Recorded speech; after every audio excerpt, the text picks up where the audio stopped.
বাংলাদেশে একটা গণ অভ্যুত্থান হয়ে গেল। এই গণ অভ্যুত্থানে ভারতের কি করণীয় ছিল সেটা আমরা ফলো করেছি, করার কথা, করা উচিত। আমি একাধিক ভিডিও করেছি এটা নিয়ে, কারণ ভারত বাংলাদেশের এই গণ অভ্যুত্থানকে কিভাবে দেখছে সেটা থেকে ভারতের সামনের গতি প্রকৃতি বোঝা যাবে, যেটা শর্ট টার্ম, মিড টার্ম এবং লং টার্মে আমাদের দেশের উপরে প্রভাব থাকবে। শর্ট টার্মের ব্যাপারটা কি একটু যদি বলি, সেটা হলো ভারত যদি আমাদের গণ অভ্যুত্থানকে মেনে না নেয়, একসেপ্ট না করে, তাহলে তারা এখানে খুব দ্রুত ঝামেলা করার চেষ্টা করবে এবং ভারতের বেশ কিছু ন্যারেটিভ আমরা দেখব সেই দিকেই যাচ্ছে। এটা আমাদের জন্য ঝুঁকির ব্যাপার। সো আমাদেরকে এই ব্যাপারে কেয়ারফুল থাকতে হবে। আরেকটা ব্যাপার হচ্ছে, আমাদের গণ অভ্যুত্থানকে তাদের স্বীকৃতি যদি না দেয়া হয়, তাহলে তারা যদি মধ্য এবং দীর্ঘমেয়াদে বাংলাদেশের জনগণের সাথে সম্পর্ক তৈরি করতে না পারে, না চায়, সেটাও আমাদের জন্য কৌশলগতভাবে কেমন হবে সেই ব্যাপারটা আমাদের মাথায় রাখা দরকার আছে। আমরা খেয়াল করব বাংলাদেশের শেখ হাসিনা সরকারের পতন এবং ভারতে পলায়নের পর ভারত এটা নিয়ে খুবই সিরিয়াস। তারা তাকে ফর দ্য টাইমিং আশ্রয় দিয়েছে এবং তারা শেখ হাসিনার পরবর্তী কর্মপরিকল্পনা তৈরির জন্য সময় দিতে চেয়েছে। পররাষ্ট্রমন্ত্রী জয়শঙ্কর এই কথাগুলো জানিয়েছেন। কিন্তু তার সাথে জরুরি কথা, এর মধ্যে মিডিয়ায় নানান রকম কথা হচ্ছে, এক এক চ্যানেল এক এক ভাবে কথা বলছে, এক এক ব্যক্তি এক এক রকম ভাবে কথা বলছে, কিন্তু ভারত এটা নিয়ে দফায় দফায় অনেক কিছু করেছে। এটা খুবই সিরিয়াস ইস্যু, যেহেতু স্বাভাবিকভাবে এটা হয়েছে। মোদীকে প্রথম ব্রিফ করেছেন মোদী, অজিত দোভাল তাদের নিরাপত্তা উপদেষ্টা, জয়শঙ্কর অমিত শাহদেরকে নিয়ে বসেছেন। তারপরে সর্বভারতীয় সর্বদলীয় এক ধরনের বৈঠক হয়েছে, কংগ্রেসের সাথে বৈঠক হয়েছে। তারপরে জনাব জয়শঙ্কর আবার দোভাল এবং অমিত শাহর সাথে বসেছেন। এরকম নানান দফায় দফায় বৈঠক। কিন্তু যে জায়গাটা খুব সিগনিফিক্যান্টলি আমরা দেখতে চাই, সেটা হচ্ছে ভারতের যে রাষ্ট্রীয় স্টেটমেন্ট, সেই স্টেটমেন্টে তারা কি বলেছে, দ্যাট ইজ ভেরি ইম্পর্টেন্ট। এবং ভারতের চিন্তা বাংলাদেশ নিয়ে, বাংলাদেশের ভবিষ্যৎ নিয়ে, তার গতি প্রকৃতি বোঝা যাবে। এর মধ্যে আবার একটু বলে রাখি শেষ অংশে, আমি রাদার এই সবগুলো জবাব খুব চমৎকারভাবে দিয়ে দিতে পারে ভারতেরই একজন রাজনীতিবিদ। তিনি কি বলেছেন সেটাও বলবো। সো একটু সময় নিয়ে আমরা শুনবো। এটা ইনফ্যাক্ট আমরা অনেকে পড়িনি, অনেকে শুনিনি, এটা ইউটিউবেও পাওয়া যায়। উনি পার্লামেন্টে একটা ইংলিশে ব্রিফ দিয়েছেন। আমি বিবিসি বাংলা এটাকে নিয়ে নিউজ করেছি, আমি একটু পড়ি। জানুয়ারি মাসে বাংলাদেশের নির্বাচনের পর থেকে সেদেশে যথেষ্ট উত্তেজনা, গভীর মতভেদ বাড়ছিল। ক্রমাগত মেরুকরণও ঘটছিল সেদেশের রাজনীতিতে। এই যখন পরিস্থিতি, তখন জুন মাস থেকে ছাত্র আন্দোলনের শুরু হয়। ইনফ্যাক্ট মেরুকরণ, বিভেদ টিভেদ এগুলো আসলে বহু বছর থেকেই আছে। জয়শঙ্করের চোখে এগুলো পড়ে এটা নাকি 24-এর নির্বাচনের পর থেকে, না, এটা বহু বছর ছিল। কিন্তু যেটা হয়, ক্রমাগত হতে হতে হতে হতে স্নোবল এফেক্ট বলে, একটা স্নোবল ঘুরতে ঘুরতে বড় হতে থাকে, এটা বড় হচ্ছিল।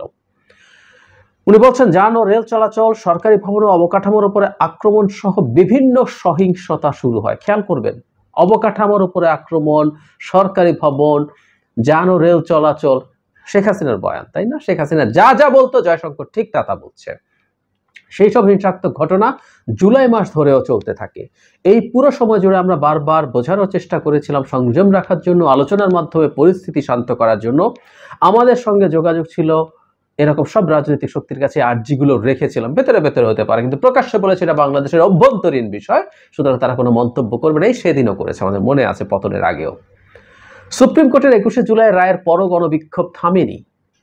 সেই সময় বেশ কিছু সিদ্ধান্ত এবং কর্মকাণ্ড পরিস্থিতিকে আরো ঘোরালো করে তোলে। আবার সুপ্রিম কোর্টের রায় পরে থেমে যাওয়ার কথা ছিল। শেখ হাসিনা যা বলেন, আওয়ামী লীগ যা বলে, ঠিক সেটা জয়শঙ্করও বলছেন। হিডেন মিনিংটা এরকম। সরকারের কিছু পদক্ষেপের সমালোচনা আছে। তারপর বলছে শেখ হাসিনাকে পদত্যাগ করতে হবে, এই একটি মাত্র দাবি হিসেবে তুলে ধরা হয় এই পর্যায়ে। ঘটনাক্রমে খুবই গুরুতর মোড় নেয় 4 আগস্টে। পুলিশকর্মী, থানা ও গার্মেন্টসের কারখানাগুলোর উপর আক্রমণের তীব্রতা বেড়ে যায়। অন্যদিকে সহিংসতার ঘটনাও খুব বেড়ে যায়। ক্ষমতাসীন সরকারের সঙ্গে সংশ্লিষ্ট ব্যক্তিদের সম্পত্তিতে অগ্নিসংযোগ করা হয় সারা দেশেই। একটা জিনিস খুব ইম্পর্টেন্ট, এর আগে বলছে অবকাঠামো ভেঙে দিচ্ছে, ট্রেন বন্ধ হয়ে গেছে, এটা সেটা নানান কথাবার্তা। তারপর বলা হচ্ছে পুলিশকর্মী, থানা, গার্মেন্টস কারখানাগুলোর উপর আক্রমণের তীব্রতা বেড়ে যায়। শেখ হাসিনার পুলিশের গুলিতে 4 আগস্ট বা এর আগে জুলাইতে শত শত মানুষ মারা গেছে, হাজার হাজার মানুষ আহত হয়েছে, অন্ধ হয়েছে। ন্যূনতম কোনো উল্লেখ ভারতের স্টেটমেন্টে নেই। কতটা অসভ্য এবং ইতর হলে, কতটা বর্বর হলে একটা দেশ এইভাবে একটা স্টেটমেন্ট দিতে পারে? লেস সততা থাকা উচিত, তাই না? এটা ভারতের সরকারি স্টেটমেন্ট। একটা সাধারণ মানুষের মৃত্যুর কথা নাই। এমনি এমনি বেড়ে গেছে। পলক বলেছিল না, ইন্টারনেট এমনি এমনি চলে গেছে, সেটা এমনি এমনি বেড়ে যায় নাই। এক দফা দাবিতে কেন, মানে ওনার ওইটুকু সততা থাকা উচিত ছিল, কেন এটা এক দফা দাবিতে এসে ঠেকলো কোটা সংস্কারটা? শত শত লাশের পর, হাজার হাজার আহতের পর কোটা নিয়ে বাড়ি ফিরে যাবে সুপ্রিম কোর্টের ইয়ের পর? না, বাদ দেই, লিস্ট উল্লেখ করেনি যে এই পরিমাণ সিভিলিয়ান মানুষ মারা গেছে অ্যাসল্ট রাইফেলের গুলিতে। নো। এরপর টিপিক্যাল বিজেপি ন্যারেটিভ, বেশ কিছু জায়গায় সংখ্যালঘুদের ওপরে, তাদের ব্যবসাগুলির ওপরে এবং মন্দিরে হামলা বিশেষভাবে উদ্বেগের কারণ হয়ে ওঠে। এর পুরো খতিয়ান এখনো স্পষ্ট নয়। কারফিউ থাকা সত্ত্বেও 5ই আগস্ট বিক্ষোভকারীরা ঢাকায় জড়ো হয়। আমার জানা মতে নিরাপত্তা বিষয়ক শীর্ষ কর্মকর্তাদের সঙ্গে এক বৈঠকের পরে প্রধানমন্ত্রী শেখ হাসিনা পদত্যাগের সিদ্ধান্ত নেন। তারপর উনি কম সময়ের নোটিসে আসতে চান, তারা তাকে পরামর্শ দেন, ইত্যাদি ইত্যাদি বলছেন। তারপর তারা বলছেন যোগাযোগ রয়েছে, ভারতীয়রা আছে সেখানে, তারা কেউ কেউ ফিরে এসছে, ইত্যাদি ইত্যাদি। হাইকমিশন ছাড়াও অন্যান্য জায়গায় উপদেষ্টা, আর তারা আশা করছে এগুলো প্রয়োজনীয় নিরাপত্তার ব্যবস্থা নেওয়া হবে সংখ্যালঘুদের দিকে। আবার একই জায়গাটা পড়ি, সংখ্যালঘুদের অবস্থা দিকে আমরা সব সময় নজর রাখছি, তাদের সুরক্ষা দিতে বিভিন্ন গোষ্ঠী ও সংগঠন নানা কর্মসূচি নিয়েছে বলে খবর পাওয়া গেছে, এটাকে আমরা স্বাগত জানাই। যতক্ষণ না আইনশৃঙ্খলা পরিস্থিতি দৃশ্যত পুনঃস্থাপিত না হওয়া পর্যন্ত স্বাভাবিকভাবে আমাদের উদ্বেগ থাকবে। মানে হিন্দুদের ব্যাপারে এটা একটা অসভ্যতা। বাংলাদেশে সত্যিকার অর্থে নির্বাচন, মানে শেখ হাসিনা পালিয়ে যাওয়ার পর, লেজ গুটিয়ে পালিয়ে যাওয়ার পর একটা ঘটনা ঘটেছে, হামলা হয়েছে বেশ কিছু জায়গায়, মুসলিমের উপরে হয়েছে, হিন্দুর উপরে কমিউনাল হামলা হয়েছে। এই কথাটা সঠিক বলে আমি বিশ্বাস করি না। এটা আওয়ামী লীগের উপরে হামলা হয়েছে, যেহেতু হিন্দুদের মধ্যে প্রচুর আওয়ামী লীগার আছে, সেই ঘটনা ঘটেছে। হাতে গোনা দু একটা ঘটনা কমিউনালও না, লুটপাটের কারণে, হিন্দু বলে কারো উপর আক্রমণ ইতিহাসে কখনো হয় না। এগুলো মূলত এই কারণে হয়। বিজেপি যেমন মুসলিম বলে পিটিয়ে মেরে ফেলেছে, গরুর মাংস খেয়েছে বলে পিটিয়ে মেরে ফেলেছে, এই ধরনের ঘটনা এখানে ঘটেনি। কিছু কিছু উপাসনালয়, মন্দিরে হামলার সম্ভাবনা ছিল, মানে আমাদের ধর্মীয় সংগঠন, ইভেন কওমি মাদ্রাসার ছাত্ররা, হেফাজতে ইসলাম, শিবির, জামাত, তারা এইগুলোকে প্রটেক্ট করার সর্বোচ্চ চেষ্টা করেছেন। এরপর তারা সীমান্ত রক্ষীদের সতর্ক রাখতে বলেছেন। তার মানে তাদের বয়ানের মধ্যে কি হওয়ার কথা ছিল, একটা এত বড় ত্যাগের বিনিময়ে একটা অর্জন হয়েছে। ভারতের যদি ঘটে লিস্ট বুদ্ধি থাকতো, আমি স্টুপিডিটি বলি, it's a stupid country in case of foreign policy. কেউ কেউ বিরাট, আমার ভারতীয় দর্শক আছেন, ক্ষেপে এখানে মন্তব্য করতে শুরু করবেন। আপনারা একটু বুঝে দেখেন, একটার পর একটা দেশ হাতছাড়া হয়েছে তাদের, এবং ভারতের চাইতে পার্সেন্টেজে অনেক বেশি নেপালে হিন্দুর, যে দেশটা এক সময় প্রায় ভারতের মতো ছিল, ভারতের রুপি ওখানে চলতো, সেই নেপালকেও তারা কি বানিয়েছে, তাই না? একই রকম স্টুপিডিটি এখানেও করছে। স্বাগত জানানো দূরে থাকুক, অভিনন্দন জানানো দূরে থাকুক, আমাদের মৃত্যুকে স্বীকৃতি দেওয়া হয় নাই এখানে।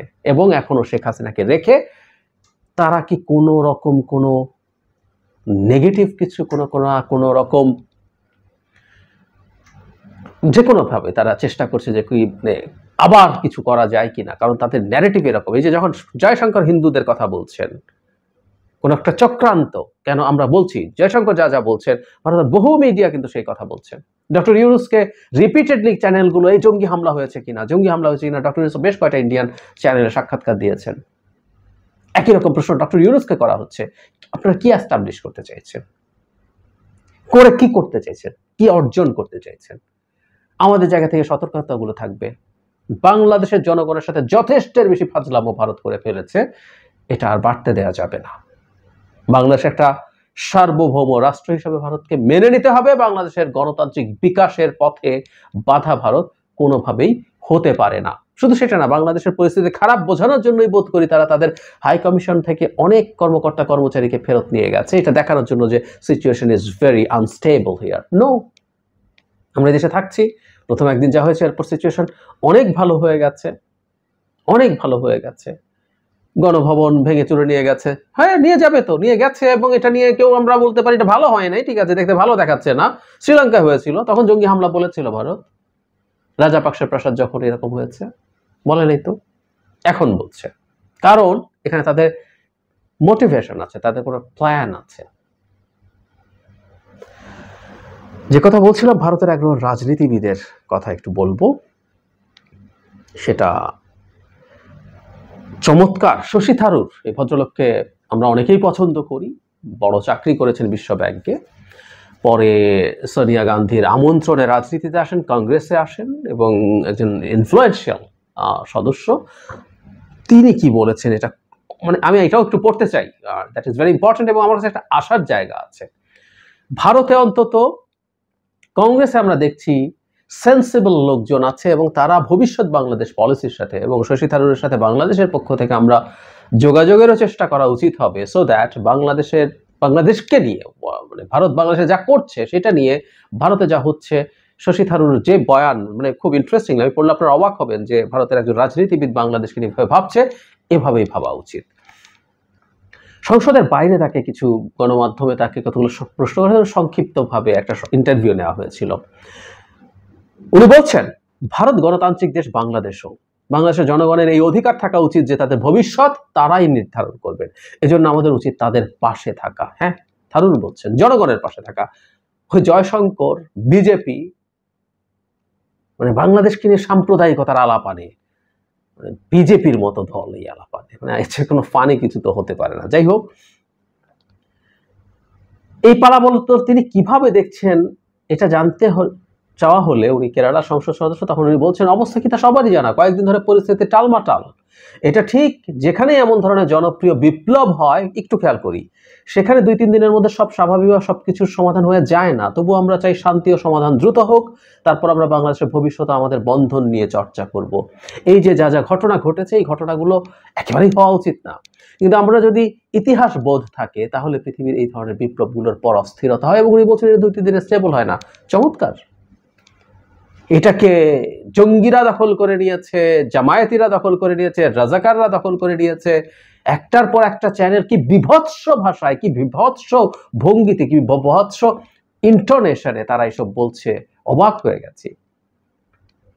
এবং উনি বলছেন স্টেবল হলে আমাদের বন্ধন এবং সম্পর্ক নিয়ে চর্চা করবেন। ডক্টর ইউনূসের ব্যাপারে যখন জিজ্ঞেস করা হয়েছিল উনি বলছেন উনি খুব ভালো মানুষ, তাকে আমি অনেকদিন ধরে চিনি, নোবেল পুরস্কার জিতেছেন, গোটা পৃথিবী তাকে সম্মান করে, তিনি বয়োজ্যেষ্ঠ মানুষ, আমার তো মনে হয় তিনি বাংলাদেশকে স্থিতিশীল করে তোলার যোগ্য, এভাবেই লোকে তাকে দেখবে। এগুলো শশী থারুর বলছেন, বাংলাদেশের কেউ না।